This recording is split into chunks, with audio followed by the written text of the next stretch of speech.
Assalamualaikum warahmatullahi wabarakatuh. Alhamdulillah wassalatu wassalamu ala rasulillah, amma ba'd. Yang saya hormati para jamaah yang ada di rumah, alhamdulillah, puji syukur kehadirat Allah subhanahu wa ta'ala. Pada malam hari ini kita semuanya masih diberi kesehatan oleh Allah subhanahu wa ta'ala. Mudah-mudahan dengan kita diberi kesehatan oleh Allah subhanahu wa ta'ala, kita semakin bisa menjadi hamba Allah yang selalu bersyukur kepada Allah subhanahu wa ta'ala. Sholawat serta salam tansah pinaringan dumateng junjungan kita Nabi besar Muhammad sallallahu alaihi wasallam, alladzi bu'itsa liutammima makarimal akhlak, amma ba'd. Pada malam hari ini saya masih tetap melanjutkan pada pembahasan yaitu tentang al-maqamat dan al-ahwal. Dan pada kali ini yang saya bahas adalah maqam syukur. Allah berfirman, a'udzu billahi minasyaitonir rajim, bismillahirrahmanirrahim. La in syakartum la azidannakum wa la in kafartum inna adzabi lasyadid. Al-ayah. La in syakartum, jika kalian itu bersyukur, la azidannakum, pasti aku akan menambah nikmatku pada kalian semuanya. Tapi jika sebaliknya kalian itu kufur terhadap nikmatku, maka inna adzabi lasyadid, sungguh siksaku sangat pedih. Mari kita mengamalkan ayat ini dengan kita banyak bersyukur kepada Allah subhanahu wa ta'ala. Itu pertama. Yang kedua, kita mengamalkan dengan banyak-banyak mengingat nikmat Allah subhanahu wa ta'ala. Dan yang ketiga, kita banyak-banyak mengingat dan kita banyak-banyak menumbuhkan rasa takut akan siksa Allah subhanahu wa ta'ala jika kita tidak menjadi atau tidak selalu bersyukur kepada Allah subhanahu wa ta'ala. Dan mudah-mudahan dengan kita berupaya untuk mengamalkan ayat ini, kita betul-betul menjadi manusia yang dicintai oleh Allah subhanahu wa ta'ala. Sekarang yang menjadi permasalahan adalah apa itu syukur. Kita harus tahu bagaimana kita bisa bersyukur kalau kita tidak tahu apa itu syukur. Asyukru bisa diartikan adalah al-i'tirafu bi ni'mati minal mun'im. Jadi syukur adalah mengakui adanya nikmat dari sang pemberi nikmat. Jadi mengakui adanya nikmat dari sang pemberi nikmat. Saya contohkan begini, biar kita faham siapakah orang yang sebenarnya telah bersyukur itu. Umpamanya kita akan mendapatkan undian, mendapatkan undian uang 100 juta. Tiba-tiba ternyata undian itu benar. Dan uang itu betul-betul masuk ke dalam rekening kita.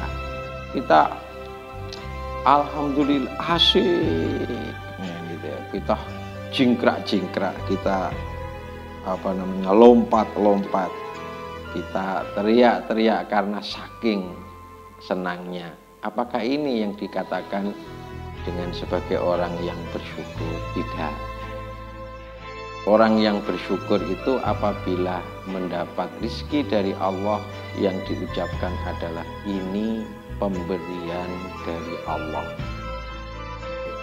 Adanya sebuah kesadaran yang menguasai pikirannya, yang menguasai hatinya, kesadaran sepenuhnya menguasai hati dan pikirannya. Yang diingat adalah pemberi nikmat. Jadi ini adalah pemberian Allah. Jadi bukan gindrang-gindrangnya. Makanya kita belajar untuk ketika kita mendapatkan nikmat dari Allah, mendapatkan rizki dari Allah, mendapatkan karunia dari Allah, yang pertama kita ingat adalah Allah sang pemberi nikmat. Apabila kita sudah bisa mengatakan ini adalah pemberian dari Allah, didasari dengan sesadar-sadarnya, didasari dengan kesadaran seutuhnya yang menguasai pikiran kita, hati kita, maka kita telah menjadi orang yang bersyukur kepada Allah. Untuk lebih jelasnya, Imam Ghazali Imam Ghazali menjelaskan dalam kitab Ihya Ulumuddin, setidaknya orang yang dikatakan bersyukur itu ada 3 hal yang menjadi milik orang tersebut, atau syukur itu terdiri daripada 3 hal, dan 3 hal ini tidak bisa dipisahkan. Yang pertama adalah al-ilmu. Al-ilmu. Yang dimaksud al-ilmu di sini adalah apa? Ma'rifatul ni'ma minal mun'imi. Nah, ini sudah saya jelaskan. Mengetahui nikmat, bahwa ini adalah nikmat dari Allah. Makanya sempurnanya seseorang ketika dia itu dikatakan sebagai orang yang bersyukur adalah betul-betul menyadari dan mengerti bahwa seluruh apa yang didapatkan adalah pemberian dari Allah Subhanahu wa ta'ala, bukan karena kerja kerasnya, bukan karena usahanya, bukan karena kegigihannya, tapi betul-betul karunia dari Allah, dan bukan karena doanya. Kalau kita mengatakan itu hasil dari doa kita, itu kemelinti, sombong, ya. Sakpiro bersihnya hatinya sehingga mengatakan dirinya berdoa, ini adalah hasil doa saya. Yang benar tawadhu pada Allah Subhanahu wa ta'ala adalah mengatakan ini adalah pemberian dari Allah, bukan karena doa saya. Jadi mengakui kekurangannya, mengakui kebusukannya, sehingga menjadi manusia yang bertawaduk kepada Allah Subhanahu wa ta'ala. Yang pertama. Yang kedua adalah walhal, wa huwa al-farhu al-hasilu bi in'amihi.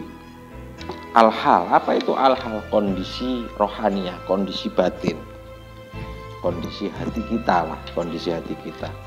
Al-farhu al-hasilu bil in'ami, adanya rasa senang karena telah mendapatkan nikmat. Tapi senang di sini itu saya tidak mengartikan senang bergembira berlebih-lebihan, tapi adanya rasa berterima kasih, ya. Adanya rasa berterima kasih kepada Allah Subhanahu wa ta'ala atas nikmat yang diberikan kepada kita semuanya. Jadi bukan ingat bentuk pemberiannya, tapi yang diingat adalah sang pemberi nikmat itu sendiri. Jadi matur nuwun nang Gusti Allah. Jadi bukan jingkrak-jingkrake, matur nuwun nang Gusti Allah. Dan matur nuwun di sini juga harus dibarengi dengan qanaah. Makanya asyukru yaqtadhi al-qanaah. Jadi harus bareng dengan qanaah. Umpamanya begini. Allah memberi kita jeruk. Maka ketika kita ketika kita mengingat duren, ketika kita itu berharap pencit, ketika berharap mangga, jadi maka ini bukan termasuk orang yang bersyukur pada Allah Subhanahu wa ta'ala, karena dia tidak menerima apa yang telah diberikan oleh Allah Subhanahu wa ta'ala. Umpamanya kita lagi ada acara. Nah, kemudian acara itu biasanya ada transportnya lah, ada honornya lah, gitu ya. Ternyata honornya itu 75.000, 2 hari 75.000. Kita tidak kita angan-angan, kita berharap 300.000. Maka ini juga termasuk dan tidak termasuk orang yang bersyukur, karena di situ tidak dibarengi dengan terima kasih dan tidak dibarengi yaitu qanaah. Maka al-hal, orang yang bersyukur, kondisi rohaniah, kondisi batiniah orang yang bersyukur adalah orang yang betul-betul berterima kasih apa yang telah diberikan oleh Allah Subhanahu wa taala, tidak pernah berangan-angan sesuatu yang belum diberikan oleh Allah Subhanahu wa taala. Itu yang kedua. Yang ketiga adalah al-amalu wa huwa al-qiyamu bima huwa maqsudul mun'im. Jadi tidak cukup dengan menyadari ini pemberian dari Allah, tidak cukup dengan matur suwun pada Allah, tapi adalah al-amalu huwa al-qiyamu bima huwa maqsudul mun'im, yaitu melaksanakan atau melakukan sesuatu atau membelanjakan sesuatu atau mentasarufkan sesuatu yang diberikan oleh Allah Subhanahu wa taala itu sesuai dengan maksud sang pemberi nikmat. Umpamanya kita mendapatkan rezeki dari Allah yang melimpah, kita banyak termasuk orang yang diberi Allah rezeki yang melimpah yang luar biasa. Apabila kita pergunakan untuk senang-senang diri kita sendiri, untuk kepentingan diri kita sendiri, pokoknya yang penting kita setiap hari makan enak, pakaian serba wah, kita bisa pergi kemana-mana hanya memikirkan diri sendiri, ini tidak saya katakan tidak al-qiyam bima huwa maqsudul mun'im, tidak melaksanakan sesuai dengan apa yang dimaksud oleh sang pemberi nikmat. Makanya orang yang bersyukur adalah orang yang membelanjakan apa yang diberikan oleh Allah untuk kepentingan Allah. Jadi kalau diringkas dalam ucapan begini, ya Allah, ini pemberianmu dan ini untukmu. Kalau diringkas berarti kalau ini pemberianmu, ini untukmu, berarti akan membelanjakan sesuai dengan kepentingan Allah. Contoh untuk menghidupi lembaga pendidikan, contoh untuk membantu orang yang kesusahan, contoh untuk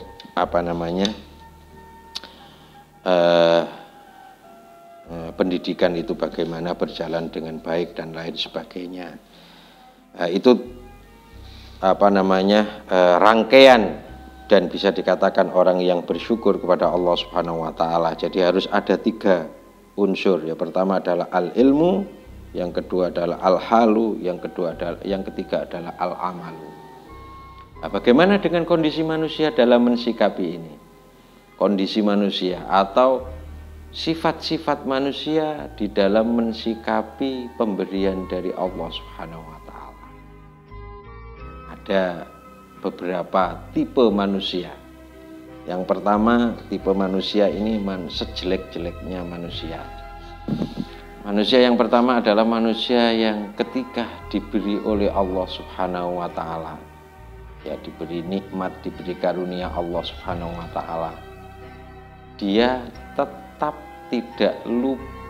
lupa Allah dan mengeluh. Lupa Allah dan mengeluh. Ketika tidak diberi Allah, dia lupa Allah dan mengeluh. Ini sejelek-jeleknya manusia. Jadi diwehi ya mengeluh dan lupa Allah, tidak diberi yang mengeluh dan lupa Allah. Ini sejelek-jeleknya manusia. Mudah-mudahan kita menjadi manusia yang tidak termasuk tipe yang pertama. Tipe yang kedua adalah jika diberi nikmat dari Allah Subhanahu wa taala, dia itu mengatakan alhamdulillah, tapi alhamdulillahnya ini hanya di mulut saja. Ya, dia hanya senang terhadap pemberian ini. Umpamanya ada hadiah HP, ya dia yang diingat HP-nya, tapi lupa Allah. Lupa Allah. Ini tipe manusia yang kedua. Dan ketika tidak diberi, itu mengeluh. Jadi ketika diberi, dia alhamdulillah, tapi hanya di mulutnya. Ya, yang diingat hanya pemberiannya. Jadi ketika diberi uang oleh Allah Subhanahu wa taala, diberi rezeki meninggal, dia hanya ingat uangnya tapi lupa Allah. Nah, gitu. Tapi ketika tidak diberi itu mengeluh. Nah, ini juga manusia yang tidak bagus karena dia lupa Allah Subhanahu wa taala dan masih ada rasa sifat mengeluh. Orang yang ketiga adalah ketika dia diberi nikmat oleh Allah itu dia bersyukur, alhamdulillah. Jadi dia betul-betul alhamdulillah, ingat Allah ya, ingat Allah. Jadi alhamdulillahnya itu dengan sepenuh hati ingat Allah. Tetapi ketika dia tidak diberi oleh Allah ini mengeluh. Nah ini baguslah, sudah manusia yang bagus ya, walaupun ini jelek karena mengeluh kan gitu ya, tapi lumayan masih ada berterima kasihnya pada Allah dan masih ada ingat Allah Subhanahu wa taala. Tipe manusia yang keempat adalah manusia ketika diberi nikmat, diberi rizki oleh Allah, diberi karunia Allah Subhanahu wa taala, itu istighfar, astagfirullahaladzim. Ujian apa yang kau berikan padaku ya Allah, sehingga engkau mendatangkan aku rizki yang begini banyaknya. Ketika dia dipuji oleh orang, disanjung-sanjung oleh orang, itu astagfirullahaladzim. Ujian apa yang kau berikan padaku ini ya Allah. Tapi ketika dia tidak diberi rizki oleh Allah, dia alhamdulillah. Nah, ini bagus, ini sudah. Ini bagus ya, bagus. Manusia yang terakhir dan tertinggi dan sebaik-baiknya manusia adalah manusia ketika diberi rizki oleh Allah, dia berterima kasih, bersyukur kepada Allah dan betul-betul ingat Allah, menyadari sesadar-sadarnya bahwa ini adalah pemberian dari Allah Subhanahu wa taala. Jadi kesadaran akan sang pemberi nikmat itu menguasai pikirannya dan menguasai hatinya. Dan ketika tidak diberi rizki oleh Allah, dia tetap mengagungkan Allah. Dia tetap memuji Allah, dia tidak mengeluh. Ya, dia tidak mengeluh, tetap saja bersyukur kepada Allah Subhanahu wa taala meskipun dia tidak diberi rizki oleh Allah Subhanahu wa taala. Artinya diberi rizki dia bersyukur dan tetap memuji Allah, mengingat Allah. Ingat atas pemberi nikmat. Ketika tidak diberi nikmat juga dia tetap ingat Allah, tetap memuji Allah, tetap memanjung Allah Subhanahu wa taala. Jadi biasa-biasa saja.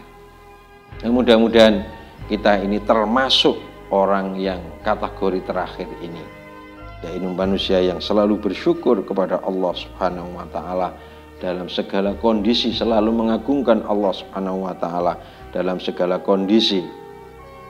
Ya, selalu memuji Allah Subhanahu wa taala dalam segala kondisi, sehingga kita betul-betul sampai pada tingkatan orang yang bersyukur kepada Allah Subhanahu wa taala. Jika kita sudah menjadi manusia yang bisa bersyukur pada Allah dalam segala kondisi, berarti kita memiliki posisi di sisi Allah Subhanahu wa taala. Cuma sekali lagi saya tekankan, tawadhu, akhlak mulia, dan termasuk orang yang tidak sombong adalah orang yang tidak pernah mengakui bahwa dirinya adalah orang yang bisa bersyukur, tetapi dia selalu beristighfar dan selalu merasa bahwa dirinya adalah orang yang hanya belajar untuk bisa bersyukur kepada Allah Subhanahu wa taala. Mudah-mudahan apa yang saya sampaikan ini bermanfaat untuk kita semuanya. Akhirul kalam, assalamualaikum warahmatullahi wabarakatuh.